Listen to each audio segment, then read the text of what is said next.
Hello children, hope you all doing good. Let's start today's chapter, The World of Animals. Senses in animals. Like us, animals also have sense organs, but most have developed a particular sense or two to match their specific survival needs. Let us see how different animals use their senses to look for food and water and to protect themselves from their enemies. देखिए जैसे हमारे sense organs हैं, animals के पास भी sense organs हैं, right? और क्या देखिए इन सेंस ऑर्गन्स से वो क्या करते हैं, जैसे कि अपने सेंसेस का वो यूज़ करते हैं फूड को सर्च करने के लिए या वाटर को सर्च करने के लिए या कई बार अपने एनिमी से अपने आप को प्रोटेक्ट करने के लिए. Sense of smell. Dogs have an excellent sense of smell. A bloodhound's ability to smell helps track criminals. And a smell with the help of their antenna. It helps them to recognize their nest mates, follow trails laid down by their mates and find food. An eel's sense of smell is so well developed that it can detect a drop of artificial scent diluted in huge leak. A male silkworm moth can sniff out a potential mate 11 kilometers away. Snakes and lizards keep flickering their tongues to convey scent particles in the air. अब देखिए dogs की बहुत अच्छी sense of smell होती है. जो blood hound आपका जो डॉग होता है वो उसकी एबिलिटी होती है स्मेल करने की, जिससे कि वो क्रिमिनल्स को ट्रैक करता है. एंड्स जो है अपने एंटेना के थ्रू स्मेल करती हैं. ईल की भी काफ़ी अच्छी सेंस ऑफ स्मेल होती है, इतनी ज़्यादा डेवलप होती है कि मतलब एक ड्रॉप ऑफ आर्टिफिशियल सेंट जो ह्यूज लेक में डाइल्यूटेड होता है उससे भी डिटेक्ट कर लेती हैं. मेल सिल्कवर्म मॉथ जो है अपनी मेट को 11 किलोमीटर्स दूर से ही स्निफ कर लेता है. एंड स्नेक्स एंड लिजर्ड्स को आपने देखा होगा कि वो अपनी टंग्स को फ्लिकर करती हैं, तो एक सेंट पार्टिकल्स को वो कन्वे करती हैं एयर में. Sense of touch. Fishes have a well-developed sense of touch. This helps them feel the changes in the weight of water and thus locate their prey. A bird's tongue, palate and bill are most sensitive to the sense of touch. These structures contain many nerve endings. A cat's whiskers act as very sensitive feelers. These special hairs stick out from the cat's cheeks and chin and from above the eyes. These help them feel their ways around in the dark. Fishes की sense of touch काफ़ी अच्छी होती है और ये इससे feel कर लेते हैं जो चेंजेस होते हैं जैसे कि वाटर के वेट में, और उससे अपना प्रे को लोकेट करते हैं. बर्ड्स की टंग, पैलेट और बिल ये सबसे ज़्यादा सेंसिटिव होते हैं टू टच, और इन स्ट्रक्चर्स में एक्चुअली काफ़ी सारे नर्व एंडिंग्स होते हैं. कैट के जो विस्कर्स होते हैं ये आपके बहुत ही अच्छे सेंसिटिव फीलर्स होते हैं. ये आपके जैसे इनके कैट के चीक से या जो चिन में या एयर के आई के अबव होते हैं, ये उनको फील करने में हेल्प करते हैं डार्क में.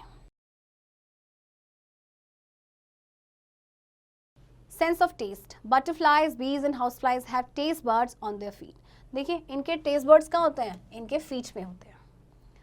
Do you know a fly can taste with its mouth parts, its antenna, feelers and its feet.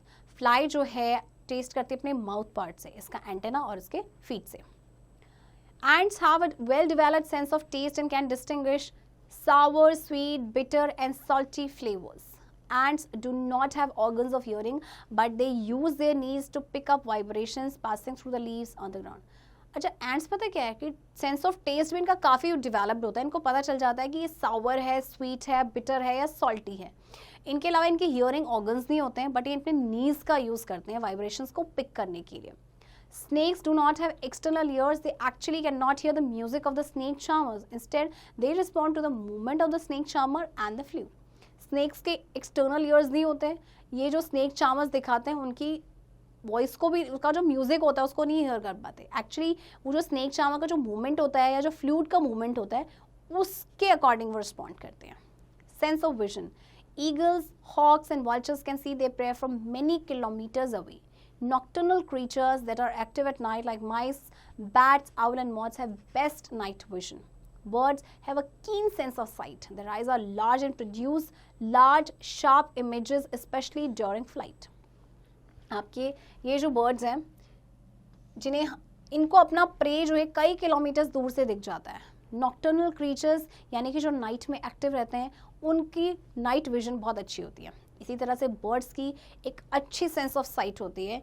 इनकी जो आईज होती है बड़ी इमेज को प्रोड्यूस करते हैं और शार्प इमेज को प्रोड्यूस करते हैं, स्पेशली फ्लाइट के दौरान.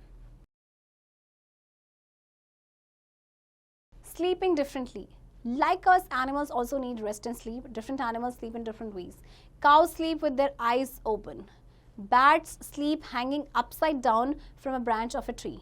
Horses sleep while standing, migratory birds sleep while flying. अब देखिए जैसे हमें रेस्ट और स्लीप की ज़रूरत होती है, एनिमल्स को भी ज़रूरत होती है, बट इनके जो स्लीप टाइप होता है डिफरेंट होता है. जैसे काउज जो अपनी आंखें खोल के सोती हैं, बैट्स जो है अपसाइड डाउन हैंग करते हैं, हॉर्सेस जो है वो खड़े खड़े सोते हैं, जो माइग्रेटरी बर्ड्स होते हैं वो फ्लाई करते टाइम सोती हैं. Do you know an adult human being requires 8 hours of sleep while a baby sleeps for almost 16 hours in a day. Similarly, baby animals need more sleep than adult animals. देखिए adult human being को 8 घंटे की नींद चाहिए होती है, जबकि baby को 16 घंटे की नींद चाहिए होती है. इसी तरह से बेबी एनिमल्स को एडल्ट एनिमल्स से ज़्यादा नींद की ज़रूरत होती है. Animals product, we get food and clothing from animals. We get cod liver oil from fish. Hens, goats and fish give us flesh. Cows, buffaloes and goats give us milk. We get eggs from hens and ducks. Skin of crocodiles and snakes are used to make leather. We get wool from sheep. Silk is obtained from the silkworm. तो देखिए ये सारे ही products जो हैं आपको animals से मिलते हैं, राइट. जैसे स्किन जो होती है क्रोकोडाइल की और स्नेक से, उसको लेदर बनाने के लिए यूज़ किया जाता है. Animals in danger. Wild animals are hunted for various things like fur, skin, bones, teeth and other body parts. They are sold at high prices. देखिए वाइल्ड एनिमल्स को ना हंट किया जाता है बहुत सारे रीजंस के लिए, मतलब उनकी स्किन के लिए, बोन्स के लिए, टीथ के लिए, फर के लिए, और इनको फिर हाई प्राइसेस पे बेचा जाता है. Such illegal killing of animals for their body parts is called poaching, and the people who kill the animals are called poachers. This mindless killing of animals has put the existence of some animal species in danger. Such animals are said to be endangered animals. If they are being killed at the same rate, the day is not far when they will disappear from the earth and would be extinct. देखिए जो illegal killing होती है animals की उनके body parts के लिए, उसे कहा जाता है पोचिंग, और जो लोग किलिंग करते हैं उन्हें कहते हैं पोचर्स. तो अब क्या देखिए जो माइंडलेस किलिंग हो रही है एनिमल्स की वजह से, आप इनकी वजह से क्या हो रहा है कि कुछ स्पेशल एनिमल्स हैं आपके, कुछ स्पीशीज़ हैं आपकी ऐसी जो डेंजर में पड़ गई हैं, खतरे में, तो उन्हें कहते हैं एंडेंजर्ड स्पीशीज़. और अगर सेम रेट से उनको मारते ही रहे तो एक दिन ऐसा आएगा कि वो अर्थ से डिसअपियर हो जाएंगी और वो हो जाएंगी आपकी extinct. How can we protect wild life?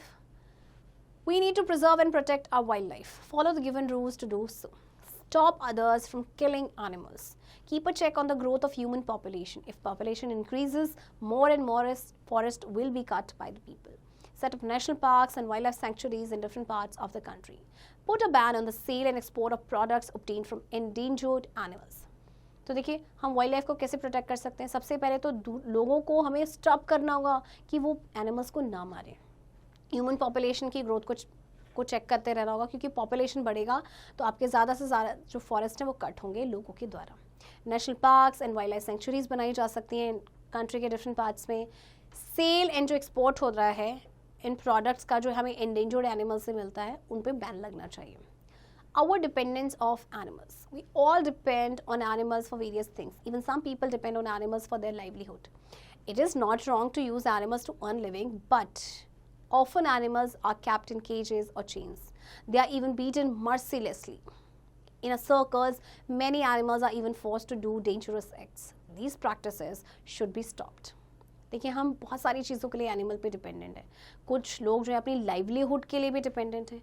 तो ये गलत भी नहीं है कि हम एनिमल्स को यूज़ कर रहे हैं अपनी लाइवलीहुड के लिए, बट क्या होता है लोग क्या करते हैं, उन एनिमल्स को केजेस या चेन्स में बांधते हैं, उनको मर्सीलेसली पीटा जाता है. सर्कस में तो देखिए कितने सारे एक्ट्स होते हैं एनिमल्स के द्वारा जो किए जाते हैं, बहुत ही डेंजरस एक्ट होते हैं. तो ये सारी जो प्रैक्टिसेस है ये स्टॉप हो जानी चाहिए.